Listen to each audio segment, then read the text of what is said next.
नमस्कार शेतकरी बंधूंनो. भुईमुगाच्या एका शेतामध्ये आमच्या मित्राच्या शेतामध्ये उभा आहे. TAG 24 व्हेरायटी आहे आणि या भुईमुगाला जवळपास 40-45 दिवस झाले आहेत आणि हा भुईमुग बऱ्यापैकी फुलावर आलाय. तर भुईमुगामध्ये फुलाचं महत्व काय ते मी आपल्याला समजावून सांगतो. बघा बंधूंनो, हे एक झाड आहे माझ्या हातामध्ये. याला ही फुलं आलेली आहेत. ही फुलं सुकली आहेत खालची. आता बघा, हे फूल सुकलं आणि इथून आरी निघाली. म्हणजे जिथून फूल वर निघते त्या फुलाच्या देठापासून खाली आरी निघते आणि ही आरी जमिनीत घुसते आणि तिथे शेंग तयार होते. तर ही प्रक्रिया आपण समजून घ्या. भुईमुगाला ज्यावेळी फुलं लागतात, ती फुलं हवेत असतात.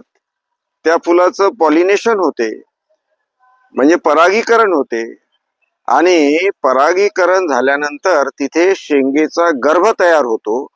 तो शेंगेचा गर्भ या आरीच्या टोकावर असतो. बघा, ही आरी दिसते, या आरीच्या टोकावर तो गर्भ असतो.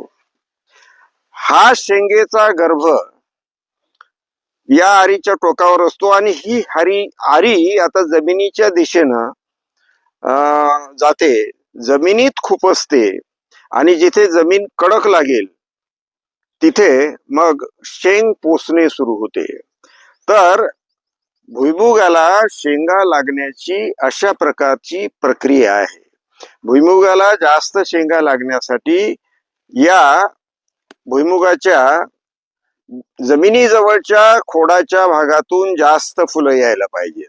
बघा, आता इथे फोली बुस्टर मारलाय, त्यामुळे एवढ्याशा झाडाला 20-25 फुलं आहेत. बघा, म्हणजे एवढ्याशा झाडाला 20-25 आऱ्या सुटून त्या शेंगा होतील आणि फुलं लागण्याची प्रक्रिया चालू आहे.